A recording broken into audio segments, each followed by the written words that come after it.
इतने दिनों से वो तापस को नफरत करने की कोशिश कर रही थी लेकिन नाकामयाब रही। और आज एक ही झटके में तापस का कन्फेशन सुन पिघल गई। युक्ति के गाल पर लुढ़क कर एक आंसू नीचे गिरे तो तापस अपने अंगूठे से उसे साफ किया। Don't cry baby please. Tapas की आवाज में दर्द था। और नलिनी? युक्ति ने पूछा। नलिनी मेरा अतीत है। माना हम दोनों बहुत करीब थे लेकिन इमोशनली हमेशा दूर थे। लेकिन पुणे आने के बाद में तुमसे मिला और सिर्फ तुम्हें चाहने लगा हूं। बिलीव मी, तुमसे मिलने के बाद मैंने कभी किसी लड़की की ओर नहीं देखा। तापस ने कहा। सच्ची? युक्ति ने पूछा। मुची, तापस ने धीरे से स्माइल करते हुए कहा। अब? मुक्ति ने पूछा। अब तुम मेरे साथ डिनर के लिए चलो। तापस उसको कमर से पकड़ टेबल से नीचे उतारा। कहाँ? युक्ति ने पूछा। तुम्हें तुम्हारे पुणे स्टाइल खाना खिलाते हैं, चलो, कहकर तापस उसे अपने साथ ले गया। तापस और युक्ति के बीच जो मिसअंडरस्टैंडिंग थी वो भी खत्म हो गई लेकिन प्रॉब्लम अभी भी खत्म नहीं हुई। उनकी प्रॉब्लम का नाम नलिनी सेठ है। उन दोनों को साथ देख नलिनी जलने लगी और ऑफिस में हर वो कोशिश करती कि युक्ति का नाम खराब हो, लेकिन हर बार तापस उसे बचा लेता। तापस नलिनी को इसलिए झेल रहा था क्योंकि नलिनी का काम काफी अच्छा था, पर युक्ति के प्रति उसका बिहेवियर देख तापस नलिनी को विजयपुर वापस भेजने के लिए सोचने लगा है। ज्यादातर तापस युक्ति के घर में ही रहने लगा था। कोई युक्ति पर कमेंट नहीं करे इसलिए तापस ने ऑफिस में सबसे कह दिया कि वो युक्ति को पसंद करता है और दोनों एक सीरियस रिलेशनशिप में है। इसका मतलब तापस सर ने नलिनी को डंप किया। पूजा अपनी कॉलीग के साथ बात करते हुए गॉसिप कर रही थी, जो नलिनी ने सुन ली। ऑफिस में उसके बारे में ऐसी बात सुन नलिनी का गुस्सा तेज हुआ और अब युक्ति को तापस से दूर करना उसका नया मिशन बन गया। अरुण, लड़की का नाम युक्ति लोखंडे है और काम कल सुबह तक हो जाना चाहिए, नलिनी ने फोन पर कहा। कल सुबह तक आपको उसकी सारी इन्फॉर्मेशन मिल जाएगी मैडम, लड़के ने कहा और फोन रख दिया। अपने केबिन में बैठ नलिनी आगे की प्लानिंग में बिजी हो गई। नलिनी के काम से अनजान युक्ति अपने काम में व्यस्त तापस के साथ मीटिंग में थी। तभी पुक्ति के फोन पर एक अनजान नंबर से मैसेज आया। अपने से ज्यादा अमीर घर के लड़के को पटा ही लिया तुमने आखिर। मैसेज पढ़ते हुए युक्ति ये सोचने लगी कि नंबर किसका है। ट्रू कॉलर भी चेक किया लेकिन कुछ पता नहीं चला। कौन पका रहा है, युक्ति ने सोचा। युकी की शक्ल देख तापस ने पूछा। Any problem? नो तापस, स्माइल के साथ युक्ति ने कहा और मीटिंग में लग गई। शाम को तापस के साथ डिनर का प्लान बना था लेकिन जब नलिनी को पता चला तो शाम के ठीक 5 बजे 10 फाइल्स थमाते हुए उसने काम दे दिया। कलमुही कहीं की, कहते हुए युक्ति ने काम शुरू किया और जल्दी खत्म करने के लिए माया और विशेष को भी साथ में काम पर लगा लिया। दोनों खुशी खुशी मान भी गए क्योंकि उन्हें भी पता था नलिनी कैसे बॉस है। तभी युक्ति के फोन पर फिर से उस अनजान नंबर से मैसेज आया। क्या बात है तापस, तुम्हारा बॉस भी है? कौन है ये? युक्ति ने खुद से पूछा। कौन मैम? माया ने पूछा। युक्ति माया को देखते हुए बोली, नहीं कोई नहीं, और काम करने लगी। नलिनी ने जब देखा कि युक्ति के साथ विशेष और माया भी उसे काम पर लगे हैं तो भड़कते हुए दोनों से बोली, तुम दोनों उस पर काम क्यों कर रहे हो? क्योंकि मैंने इन्हें काम दिया है और वे दोनों मुझे रिपोर्ट करते हैं, युक्ति ने बीच में कहा। नलिनी गुस्से से युक्ति को देखने लगी और बोली, अगर कुछ भी गड़बड़ हुआ न तो देखना, और अंदर चली गई। माया और विशेष मुस्कुराते हुए काम पर लग गए और युक्ति वापस नलिनी को कोसने लगी। 7 बजे जब काम खत्म हुए युक्ति ने सारे फाइल्स नलिनी के टेबल पर रखा और कहा, काम हो गया है। बाई, कल सुबह मीटिंग है, वक्त पर आना। वैसे नहीं भी आओगी तो अच्छा है, मैं खुद संभाल लूंगी, तुम चली जाओ, नलिनी ने कहा। इन योर ड्रीम्स, युक्ति ने तुनक के कहा और बाहर चली गई। 7 बजे तापस ने भी काम खत्म कर युक्ति के टेबल पर आया और पूछा, चले? यस, स्माइल करते हुए युक्ति ने कहा और दोनों हाथों में हाथ डाल चले गए। कार में बैठे तापस गाड़ी चलाते हुए युक्ति का हाथ पकड़ा और उंगलियों पर किस करते हुए पूछा, आज क्या किया नलिनी ने? अरे मत पूछो, कहाँ मिली ये तुम्हें? युक्ति ने कहा। जोर से हंसते हुए तापस ने कहा, मिली फ्रेंड है, ऐसी खतरनाक औरत फ्रेंड नहीं दुश्मन बनने के लायक है। युक्ति ने कहा, हम उसे जाने दो, अपने बारे में बताओ। दिन कैसे गया? तापस ने पूछा। बहुत अच्छा, युक्ति ने कहा और दोनों हाथों में हाथ डाले युक्ति के घर चले गए। युक्ति के साथ तापस ने भी खाना बनाया, लेकिन काम कम हरकतें ज्यादा की उसने। युक्ति के बाल खींचना, जब रोटी बना रही हो उसे गुदगुदी करना, गाल पर किस करना वगैरह वगैरह। युक्ति को गुस्सा तब आया जब उसके हाथ गंदे थे और तापस ने उसे पीछे से पकड़ा और गर्दन पर किस करने लगा। छोड़ो मुझे तापस, मैं खाना बना रही हूँ, युक्ति ने कहा और अपनी कोहनी से उसके पेट पर मारा। जाम, तापस ने दर्द में कहा लेकिन उसे छोड़ा नहीं। उसके टॉप के अंदर हाथ डाल उसके कमर पर उंगलियां फेरने लगा। तापस, युक्ति जोर से चीख कर बोली। हमद, तापस मुस्कुराते हुए बोला, अगर अभी तुम चुपचाप बाहर नहीं गए तो वो अंडा तुम्हारे सर पर फोड़ दूंगी, गुस्से में युक्ति ने कहा। अंडे को युक्ति के हाथ में देख तापस पीछे हो गया। रोमांस किलर हो तुम, तापस ने कहा और बाहर बला गया। पागल कहीं का, युक्ति में कहा और खाना बनाने लगी।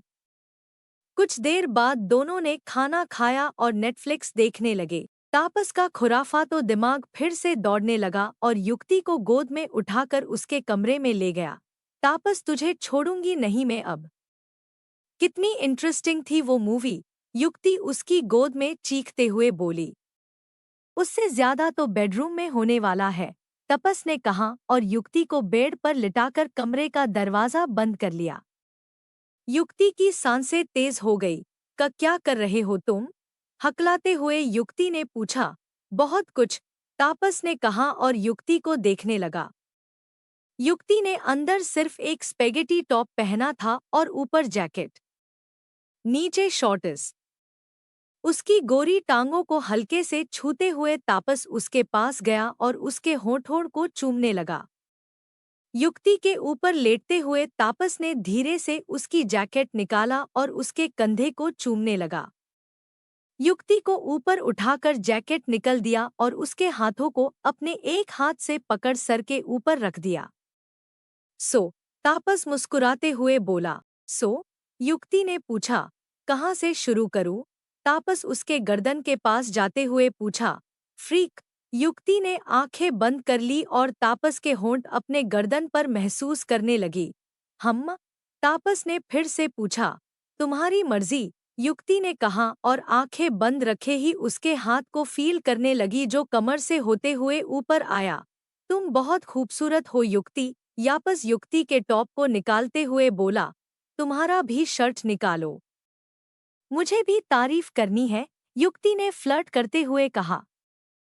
तापस ने उसके हाथ छोड़ दिए और एक ही हाथ से बटन्स निकालने लगा। उसके टॉट मसल्स और एब्स को देख युक्ति की आंखें बड़ी हो गई। तापस को चिढ़ाने के लिए युक्ति ने पूछा, कौन सा कैप्सूल खाते हो ऐसी बॉडी बनाने के लिए? एक्सक्यूज मी, तापस ने चिढ़ते हुए पूछा। ये मैंने मेहनत से बनाई है। बहुत टाइम लगा है, तापस रौब से अपनी एब्स दिखाने लगा। ना, देखकर तो नहीं लगता, युक्ति अपनी टाउंज बाहर निकाल तापस को चिढ़ाते हुए बोली। तापस की नज़र युक्ति के फ्लैट सोमैच पर गई। चिमटी देते हुए तापस ने कहा, रुको अब मैं तुम्हें बताता है असली क्या है और नकली क्या है, और युक्ति को जोर से किस करने लगा। युक्ति हंसते हुए तापस को वापस किस करने लगी।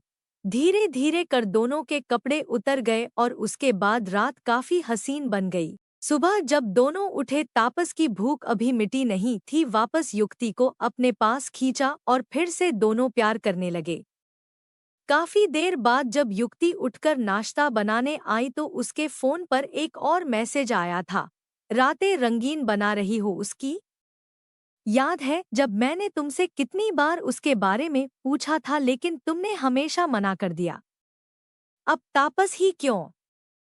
ऐसा क्या है उसमें? ये मैसेज पढ़ते ही युक्ति के चेहरे पर गुस्सा आ गया। भूपेश शाह, युक्ति का एक्स, इतने सालों बाद अब क्यों मैसेज कर रहा है ये? अब उसे क्या चाहिए? युक्ति उसे याद कर उसे कोस रही थी जब दूसरा मैसेज आया।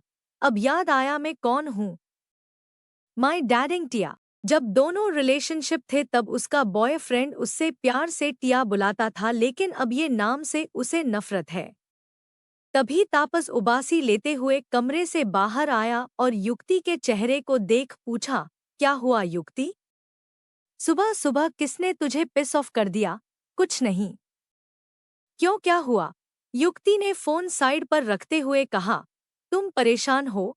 तापस ने पूछा और युक्ति के पास आया। नहीं तो, युक्ति ने कहा। लेकिन युक्ति के माथे पर आ रहे पसीने को देख तापस समझ गया कि कोई ना कोई प्रॉब्लम जरूर है।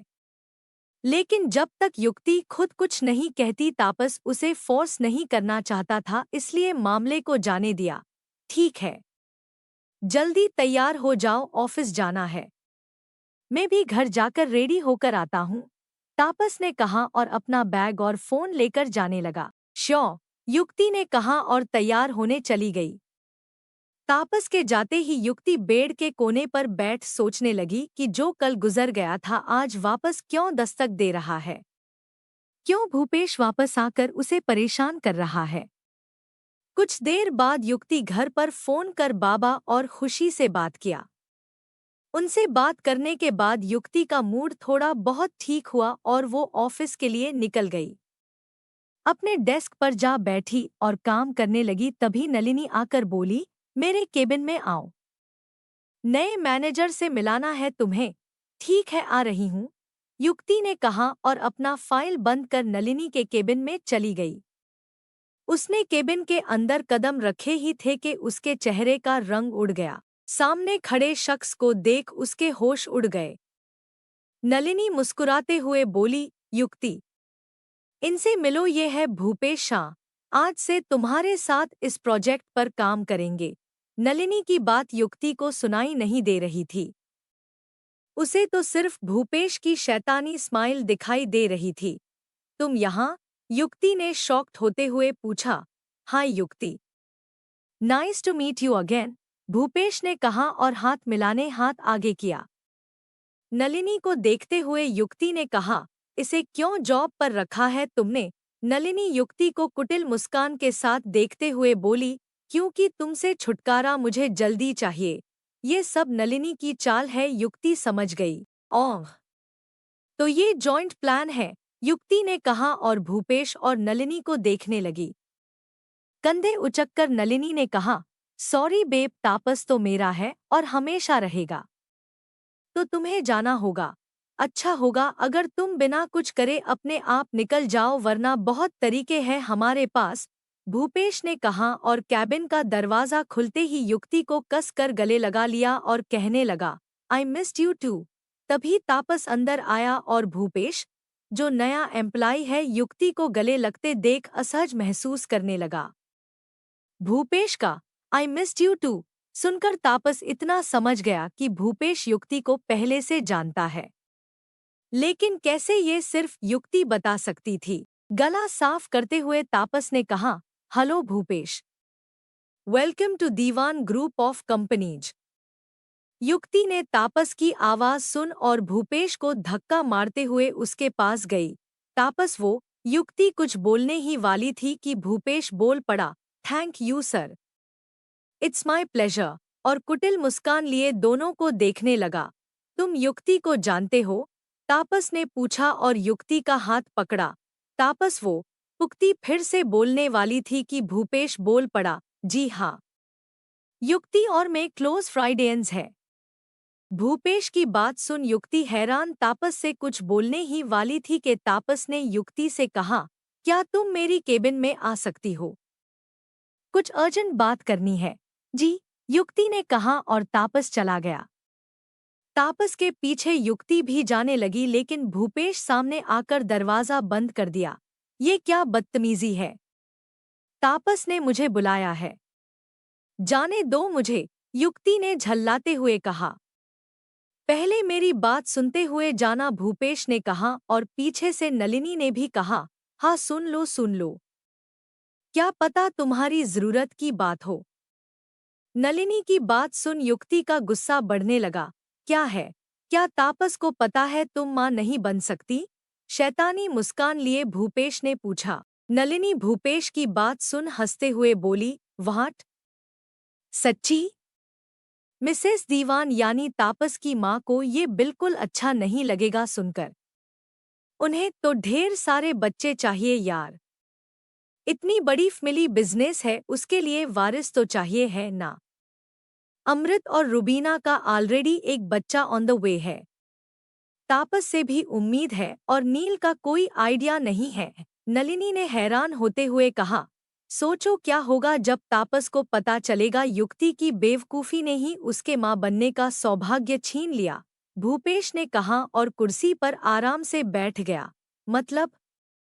मैं समझी नहीं, नलिनी पूछते हुए टेबल पर दोनों कोहनी रख आगे हुई। युक्ति दरवाजे के पास खड़ी दोनों की घूर कर देख रही थी लेकिन उसके मुंह से कुछ नहीं निकला।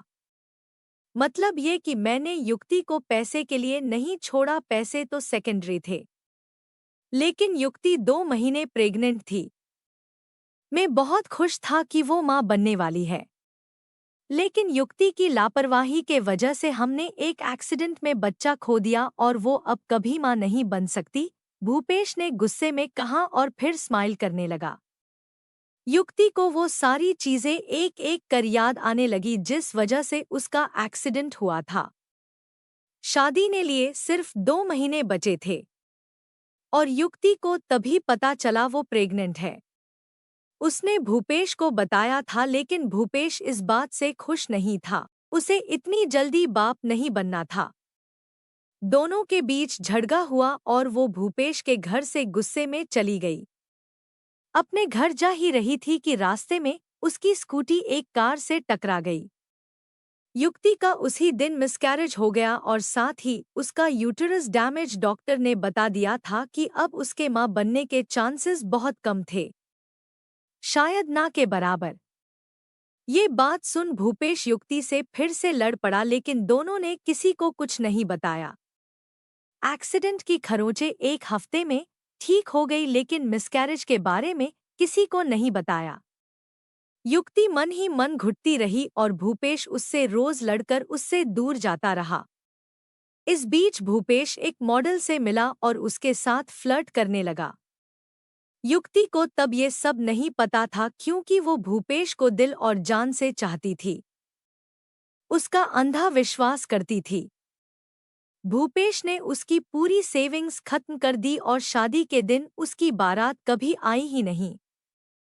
युक्ति अंदर से टूट गई थी और बाबा को हार्ट अटैक आ गया।